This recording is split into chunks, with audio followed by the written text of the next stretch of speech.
I was in a room recently with educators from K to 12, and we were trying to come up with a common goal for what's a critical need in the system right now. And one of the things that emerged was this idea that whether students are in grade 2 or grade 7 or grade 10, the inability to necessarily select the appropriate operator is something that we're observing in student behavior. I often always say this. I used to teach grade 6, and on our standardized assessment, they can use a calculator. And I used to always say, like, that calculator is only helpful if you know the operator. I know to push plus. Right. Or I even know, in a division sentence, like what's the dividend and what's the divisor. Yeah. If you in your mind, though, too, also had like some sort of like general idea, like a range of like what might be reasonable, like I feel like it's this understanding of what it is that we're trying to do. And you're just looking for maybe a little more efficient way to get an exact answer. But it's like in our minds, we should have like some sort of general understanding of what's about to happen. And I think that's kind of what we're going to get at here is like sort of like knowing more than what the operator is and more about like what happens when we do things in mathematics. But I mean, like you think about teachers right now constantly hear that kids struggle with application problems, word problems. How do I actually do problem solving? And this speaks clearly to the heart of that is that why kids are probably struggling immensely with that is this issue is that when do I pick this? When do I pick that? Like, how do I know? And then like old solutions, where I'm going to go with this, Kyle and Yvette, is like teachers used to be like, well, let me help you with better problem solving in selecting it because I'm going to give you a highlighter and you're going to look for the keywords, like to say like, look for that keyword that will tell you what operator to pick. But that's not the solution here. So let's dig in. Yvette, let's do it. I think that may be part of my own struggle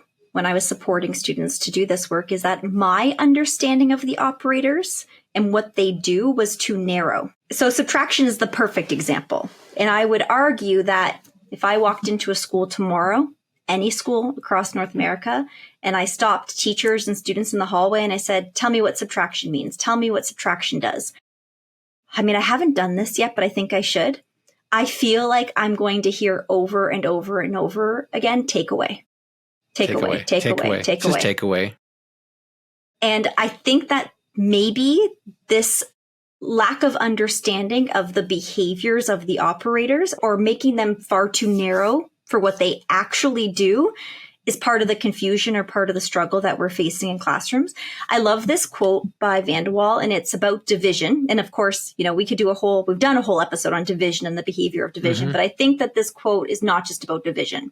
Like you could replace it with subtraction, with multiplication, with addition. And it says, consider the question, what is division? As a teacher, you need to be aware of the different images and actions involved in division and recognize that different interpretations are experientially distinct from one another and not applicable in every situation. And the one word that really jumps out to me is like experientially distinct. Yeah. Like they behave differently. Right. Like if you want to summarize that entire statement in one word, or I guess it'd be two words. It's like, depends, where it's sort of like, there's no like all in one, this is what you do when we divide. It's like, there's so many different ways that division can behave depending on the situation that you're working within. And I think I think I didn't have an awareness of that for so long, even though I was doing it just through probably automaticity, right? And maybe not really understanding why in many cases. So I like that. But today we're not talking about division.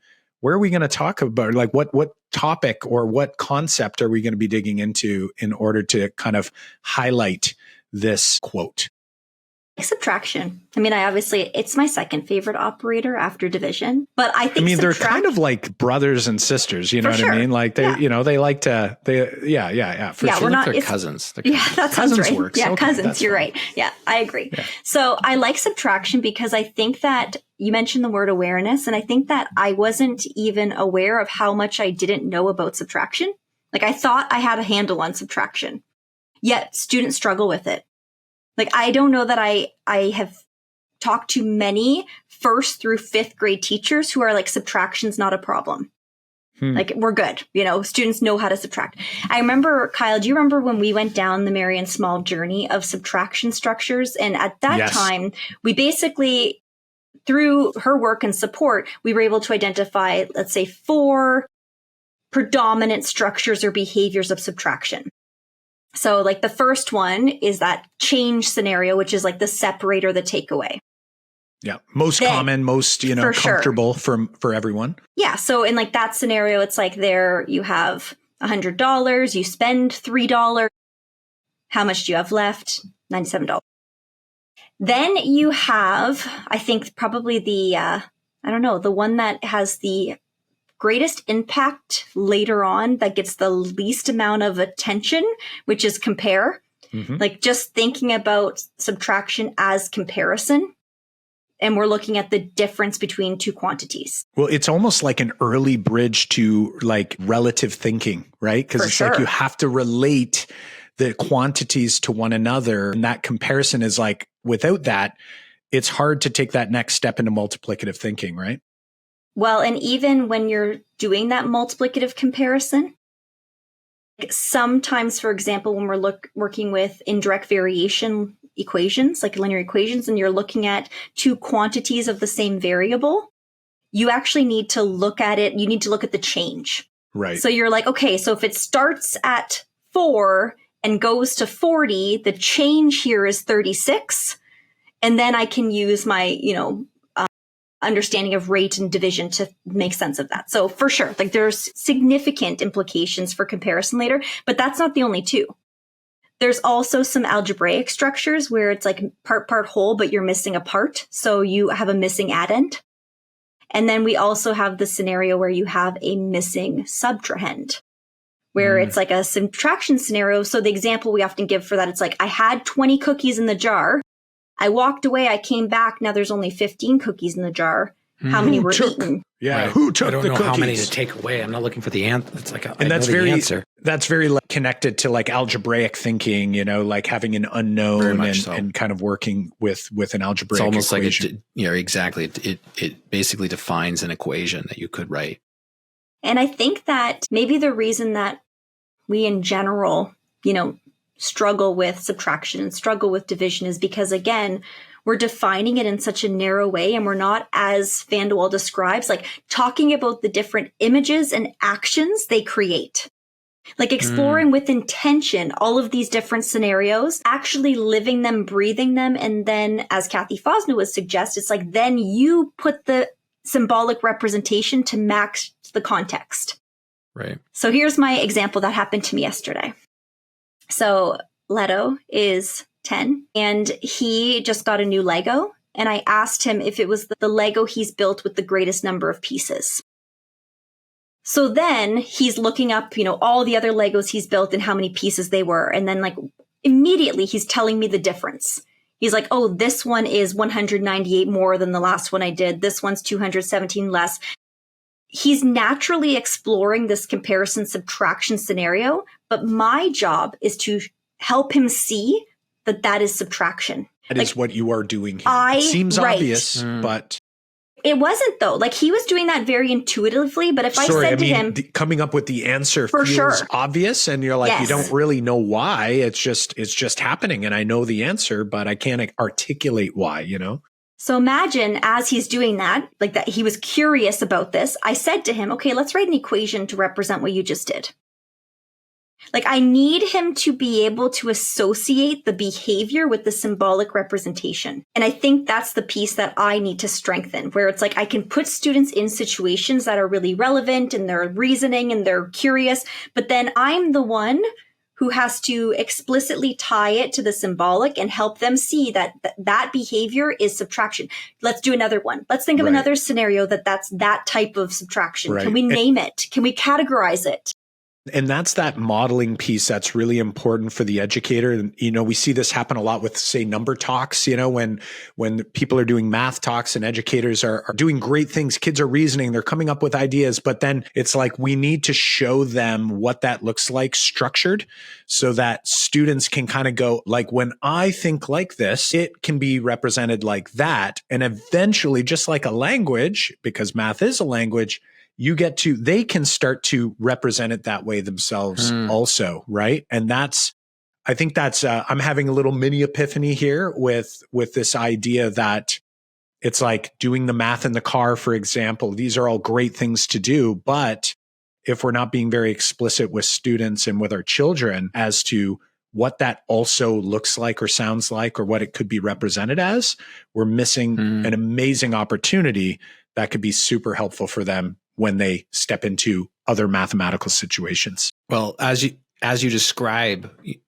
being explicit, because, as a teacher, my mind starts to go like, well, what does that lesson look like? Like how do we structure that lesson? Like, what are the learning goals that we're striving for? Because I think what you're saying is that maybe old you would have been like, let me put them in a scenario and then we'll model it, we'll model it. But I maybe wasn't explicit about what type this was and how, this is actually this. And then let's compare it to, like having specific lessons, specific learning goals, specific targets, and success criteria built around them to help you identify, what am I looking for from a student who gets this and gets this component? And how do I create a lesson or an experience for that student to actually be able to understand it, be able to recognize it, be able to do it, be able to like model it with an equation, be able to be able to kind of use it, in the way that we want them to be thinking about this. Like that's in a way so much deeper than I think what we tend to think about when we think about using operators, because we think about like just saying like, let's just do it over and over and over and over again in the worksheet. Like I remember talking with Jenny Bay Williams about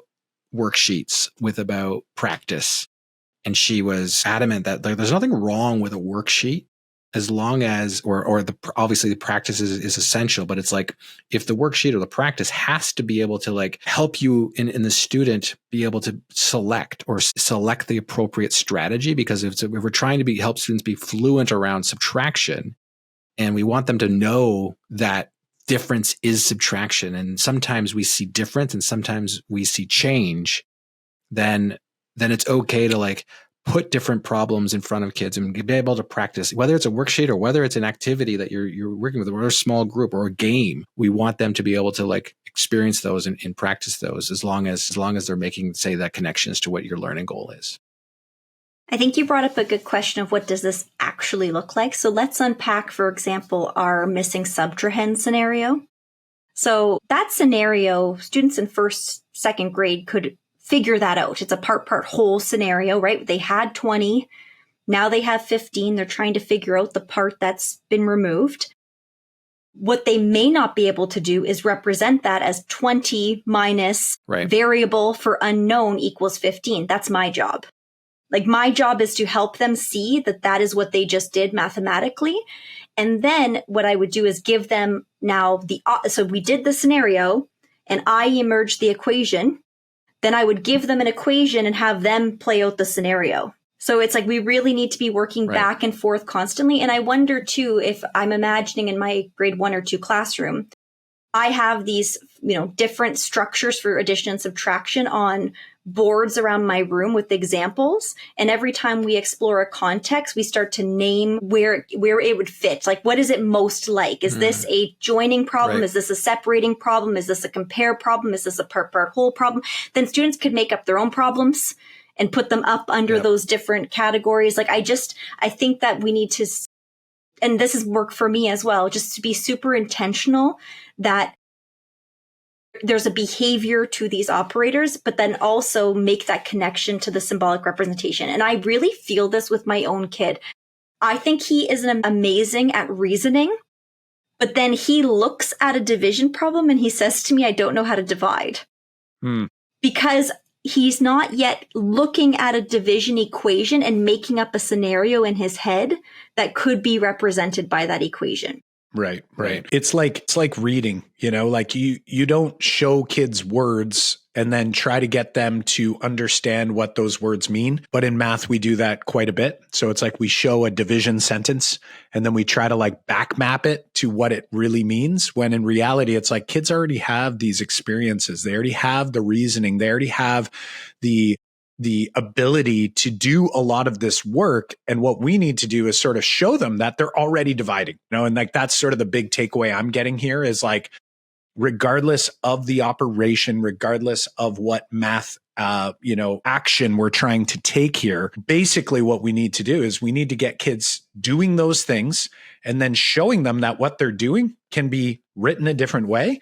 And then, and only then, does it make sense for us to now start with the abstract and then starting to kind of work our way backwards to show, hey, now can you work backwards to show us the reasoning behind this symbolic representation, right? And we've talked about it many times before. It hasn't come up quite as often, but this idea of the CRA model or concreteness fading, we explored back in Greater Essex. The idea that we need to start with things in the concrete, but also like where we're comfortable and where we are already reasoning and understanding. And we can add structure to it slowly but surely. And then once we're there, we can then kind of work our way backwards and work from the symbolic all the way back. And I think, I don't know, for me anyway, I'm sort of like looking at it slightly different than I did before I walked into this conversation here today. I have a few calls to action, I think. I think our first call to action is to familiarize ourselves with the structures and behaviors of the different operators. I would say if you're going to start anywhere, start with division and subtraction. They're the most complex, which is likely why they cause the most difficulty in our elementary classrooms. In the Ontario curriculum for grade 2, there's an appendix under expectation B 2.4, and it's a chart basically that talks about these different addition and subtraction structures and then provides examples of both word problems as well as the symbolic representation. So that might be a good place to start. The other call to action is if you're thinking to yourself, I want to be a stronger facilitator of the person who shows the mathematical language. So it's like I've put them in a context, I've allowed them to reason through a problem, but now I'm the one who has to connect the representation to the symbolic to strengthen their understanding. My best professional learning on how to do that was reading Kathy Fosno's Conferring with Young Mathematicians at Work. That is like the heart of that book, of how you create context and then you as the teacher make the connections so that students see that their reasoning can be represented symbolically and how that looks through the consolidation. So if anybody's looking for a summer read, that's one of my go-to books that's had the greatest impact on my facilitation of this type of learning. I love that call out and that shout out. Actually, John and I were just on a call with Kathy earlier this week, got to check in with her and Ryan. Fantastic team over there. And John, I think we got a verbal yes for them joining us for the virtual summit this November, which is fantastic. We always love having them. And that read is a great read, even if you're not a great reader like me. So definitely worth digging into. Folks, today we spent this time to strengthen our own understanding of our proficiencies for math. And hopefully you've also had a glimpse of how we need to, or the benefit of strengthening those proficiencies. So when we think about our classroom trees, when we think about our own growing tree, we're talking about the roots. The roots are our own mathematical proficiencies. We have to be strong on that side if we were going to be flexible in the classroom with our teaching moves, our branches. If we're going to be helping our students shape their mindset, which is the soil, the water, the sunlight of our classrooms, we have to have those strong roots. And Yvette's got two important call to actions here for you to take a step forward and to strengthen those roots. If you want to know more about your classroom tree, head on over to makemathmoments.com/report, makemathmoments.com/report. Fill out assessment there to see where the pieces of your tree fall and how to strengthen each of those 6 components of an effective classroom and classroom